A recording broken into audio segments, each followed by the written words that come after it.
রেসেলমেনিয়ার আগের শেষ Monday night Roman Reigns, CM Punk, Brock Lesnar Obafemi সবকিছু মিলেই পুরো পারফেক্ট। সো গাইস, আজকের মানডে নাইট টি শেষ হয়ে গেছে। কি হলো আজকের মানডে নাইট তে সমস্ত কিছুই থাকবে আজকের এই ভিডিওতে। আজকের মানডে নাইট শুরুতেই ট্রিপল এইচ এবং অ্যাডাম পিয়ার্স রিংয়ে আসে।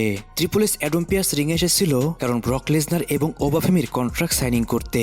কিন্তু আমরা একটা জিনিস জানতে পারি, ওবাফেমি এবং ব্রক লেসনারের যে কন্ট্রাক্ট সাইনিংটি হবে সেটা আলাদা আলাদা হবে, কারণ তারা যখন দুইজন একসাথে রিং এর মধ্যে থাকবে সেখানে কোনো না কোনো ফাইট হতেই পারে।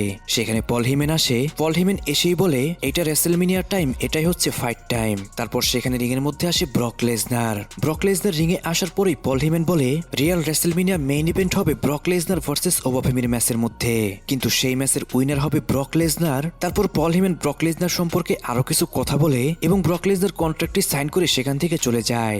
গাইস, এখানে আলাদা আলাদা করে যে কন্ট্রাক্ট সাইনিংটি হচ্ছিল এটার মানে এইটাই দাঁড়াচ্ছে যে ডাব্লিউডব্লিউ চাচ্ছে না যে ব্রক লেসনার এবং ওবাফেমি রেসেলমেনিয়ার আগে ফেস টু ফেস হোক। তারপর শার্লেট ফ্লেয়ার ভার্সেস লাইরা ভলকিরিয়ার মধ্যে একটি 1-on-1 ম্যাচ শুরু হয়ে যায়। ম্যাচটি তো রেসলিং ওয়াইজ অনেক ভালো ছিল। শার্লেট ফ্লেয়ার তার ফিনিশার হিট করে এবং কি লাইরা ভলকিরিয়াও তার ফিনিশার হিট করে, কিন্তু এই ম্যাচের মধ্যে কেউ সেখানে গিভ আপ করছিল না। একটি মোমেন্টে বেলের হেল্প নিয়ে রোল আপ পিন করে এই ম্যাচটার মধ্যে লাইরা ভলকিরিয়া উইন করে যায়। আর গাইস, এই সমস্ত ম্যাচের মধ্যে সেরকম কোনো স্পেশাল মোমেন্ট থাকে না, জাস্ট এখানে ডাব্লিউডব্লিউ টাইম পাস করানোর জন্যই কিন্তু এই সমস্ত ম্যাচ রাখে মানডে নাইট তে। তারপর আমরা ব্যাকস্টেজে এমএফটি উসোস এবং কি এলা নাইটকে দেখতে পাই। সেখানে এলা নাইট উসোসদের সাথে এমএফটির একটু ঝামেলা হয়, যার কারণে এলা নাইট বলে আমি এখন যাচ্ছি অ্যাডাম পিয়ার্সের কাছে, সেখানে গিয়েই আমি তোমাদের সাথে একটি ম্যাচ কনফার্ম করব।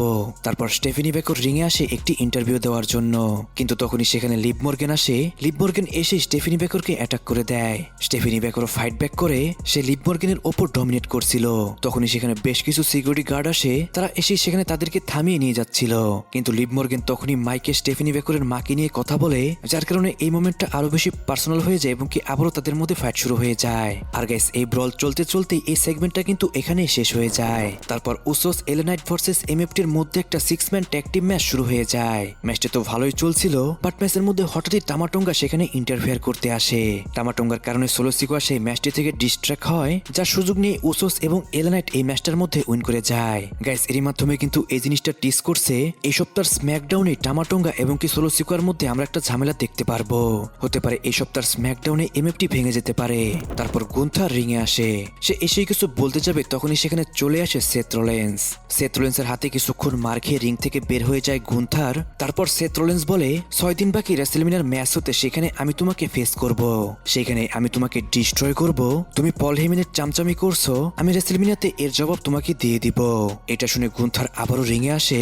গুন্থার রিংয়ে এসেই বলে আমি কোনো পল হেমেনের চামচামি করছি না। তুমি সবসময় এমন ভাবে রিংয়ে আসো, তুমি সবসময় সবাইকে বুঝতে বাধ্য করো তুমি হচ্ছে সব থেকে বেস্ট, কিন্তু রেসেলমেনিয়াতে আমি তোমাকে এবং কি সবাইকে বুঝিয়ে দিব আমি হচ্ছে সব থেকে বেস্ট রেসলার ডাব্লিউডব্লিউই এর। তুমি যখন ডাব্লিউডব্লিউই ওয়ার্ল্ড হেভিওয়েট চ্যাম্পিয়ন ছিলে, তুমি খুবই খারাপ একজন চ্যাম্পিয়ন ছিলে। ডাব্লিউডব্লিউ চ্যাম্পিয়ন ছিলাম আমি একজন ফাইটিং চ্যাম্পিয়ন ছিলাম। আর গাইস, এটা বলার পরে কিন্তু তাদের মধ্যে আবারও ফাইট শুরু হয়ে যায়। প্রথমে গুন্থার ডমিনেট করতে পারলেও লাস্টে সেথ রোলেন্স সেখান থেকে ভাগিয়ে দেয় গুন্থারকে। তারপর কাইরি সেন ভার্সেস ইও স্কাইয়ের মধ্যে একটি 1-on-1 ম্যাচ শুরু হয়ে যায়। ম্যাচটি নরমাল ভাবে চলতে থাকলেও ম্যাচের একটি মোমেন্টে আসকা ইন্টারফেয়ার করে। তখনই সেখানে রিয়া রিপ্লি আসে। রিয়া রিপ্লি এসে আসকাকে অ্যাটাক করতে গেলে তখনই সেখানে জেড কার্গিল এসে রিয়া রিপ্লিকে অ্যাটাক করে দেয়। এই সমস্ত কিছুর মধ্যে আসকা আবারও ইন্টারফেয়ার করে ম্যাচের মধ্যে। আর গাইস, এরই মাধ্যমে কিন্তু কাইরি সেন এই ম্যাচটার মধ্যে উইন করে যায়। তারপর ওবাফেমির কন্ট্রাক্ট সাইনিং এর জন্য ট্রিপল এইচ এবং কি অ্যাডাম পিয়ার্স আবারও রিং এর মধ্যে আসে। তারপর সেখানে আসে ওবাফেমি এসে যখন মাইকে কিছু বলতে যাবে, ট্রিপল এইচ হাত দিয়ে দেখায় র্যাম্পের ওই দিকে। আর আমরা দেখতে পাই র্যাম্পের ওইখানে দাঁড়িয়ে রয়েছে পল হেমেন। সেখানে পল হেমেন বলে ওবাফেমি আমি কাউকে দেখিনি তোমার মতো যে কিনা এত তাড়াতাড়ি এতটা ফেভারিট হতে পারে সবার মধ্যে। তুমি সত্যি একজন পাওয়ারফুল পারসন, তোমার এই দিকটা আমার অনেক বেশি ভালো লাগে। ব্রক লেসনারের পরেই তুমি ডাব্লিউডব্লিউ সব থেকে বেশি পাওয়ারফুল রেসলার, আর ব্রক লেসনারের পরে তুমি ডাব্লিউডব্লিউ সব থেকে দ্রুত উদীয়মান রেসলার। কিন্তু রেসেলমেনিয়াতে ওবাফেমি তুমি টের পাবে কে রিয়াল মেইন ইভেন্ট, রেসেলমেনিয়াতে তুমি টের পাবে সুপ্লেক্স সিটিকে, আর রেসেলমেনিয়াতে তুমি টের পাবে কে সব থেকে বেশি পাওয়ারফুল। আর তুমি যদি ব্রক লেসনারকে কোনোভাবে হারাতে পারো, তুমি বুঝে নেবে তুমি রিয়াল রেসেলমেনিয়া মেইন ইভেন্টরকে হারিয়েছো। তুমি যদি চাও নিজেকে আরো বেশি তৈরি করতে, রেসেলমেনিয়ার পর তোমার জন্য আমার দরজা খোলা থাকবে সবসময়ই। তুমি যে কোনো সময় এসে আমার টিমে জয়েন করতে পারো। এটা শুনে ওবাফেমি বলে তুমি যদি আর এই বিষয়ে একটা কথা বলো, আমি এখনই তোমার ওখানে আসবো এবং কি তোমাকে আমি ডিস্ট্রয় করে দিব। ব্রক লেসনারকে আমি কনফার্ম রেসেলমেনিয়াতে হারিয়ে দিব। রেসেলমেনিয়াতে তুমিও বুঝবে আমি কে। আমি সবসময় একা থেকেছি, আমি সামনেও একাই থাকবো, আর এটা রেসেলমিনিয়ার পরে তুমিও ভালো মতন বুঝতে পারবে। গাইস এখানে কিন্তু সরাসরি পল হেমেন ওবাফেমিকে তার টিমে যোগ দেওয়ার জন্য আহ্বান করলো। এখন এবার রেসেলমিনিয়াতেও কি ব্রক লেসনারের সাথে বিট্রেল করবে কিনা পল হেমেন, এটাই হচ্ছে দেখার বিষয়। অনেকে আমাকে রেসেলমিনিয়ার প্রেডিকশন ভিডিও দেওয়ার কথা বলেছে, তাদেরকে আমি বলছি খুব তাড়াতাড়ি রেসেলমিনিয়ার প্রেডিকশন ভিডিও চলে আসবে আমার চ্যানেলের মধ্যেই। গাইস এখন পর্যন্ত কিন্তু সমস্ত বেটিং অর্সের রিপোর্ট আসা বাদ রয়েছে। আপনারা এখন পর্যন্ত যাদের যাদের প্রেডিকশন ভিডিও দেখেছেন, আমি বুঝতে পারছি না তারা কিভাবে এত আগে প্রেডিকশন ভিডিও দেয়, আর তারা কোন কোন নিউজের ভিত্তিতে প্রেডিকশন ভিডিও আপলোড করে। যে কোনো পিএলির 2 থেকে 3 দিন আগে কে উইন করবে এবং কে হারবে এটা কনফার্ম নিউজ না হলেও অনেকটা 70% 30% নিউজ বের হয়ে যায়। সেই অনুযায়ী যদি প্রেডিকশন ভিডিও বানানো হয় সেটাই কিন্তু একমাত্র যুক্তিগত হয়। কিন্তু আমি অনেককে দেখছি তারা 1 মাস আগে প্রেডিকশন ভিডিও আপলোড করে দিয়েছে। আমি জানি না গাইস তারা কিভাবে এই সমস্ত নিউজ কালেক্ট করে। আমার তো মনে হয় তারা নিজের মনে যা আসে তাই এখানে বলে দেয়। যাই হোক গাইস, আমি এখানে কারো নাম বলছি না। 1 থেকে 2 দিনের মধ্যে আমার চ্যানেলের মধ্যেও এই ভিডিও চলে আসবে।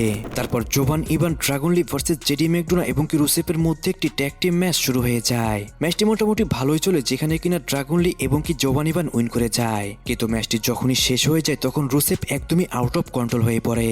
সে ফার্স্টে সমস্ত সুপারস্টারকে অ্যাটাক করতে শুরু করে। সেখানে রেই মিস্টিরিও এবং কি পেন্টা আসে, রুসেফ তাদেরকেও ডিস্ট্রয় করে দেয়। আর গাইস এরই মাধ্যমে কিন্তু রুসেফ সবাইকে সেখানে ডিস্ট্রয় করে দেয়। আজকে রুসেফকে দেখে মনে হচ্ছিল যেন 2014 সালের প্রাইম টাইমে রুসেফকে আমরা দেখতে পাচ্ছি।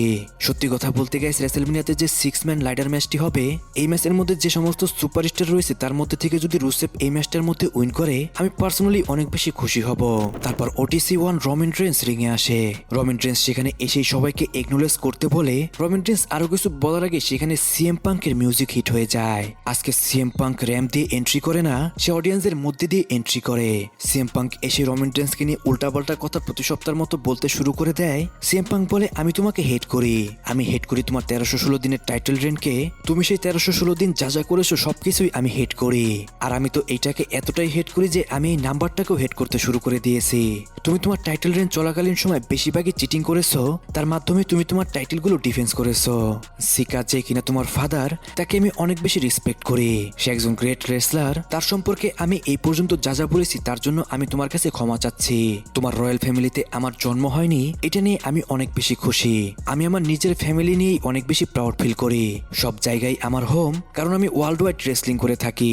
এই সমস্ত কিছুর কারণেই আমার কোনো রয়্যাল ফ্যামিলির প্রয়োজন নেই।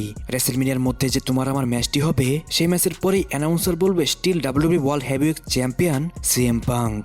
রোমান রেন্স বলে, তুমি সত্যি বলেছো। আসো এখন আমিও কিছু সত্যি কথা বলি। আমিও তোমাকে হেট করি, অনেক আগে থেকেই তোমাকে আমি হেট করি। 10 বছর তুমি ডাব্লিউডব্লিউতে ছিলে না, 10 বছর তুমি ডাব্লিউডব্লিউ ফ্যানদের সাথে বিশ্বাসঘাতকতা করেছো।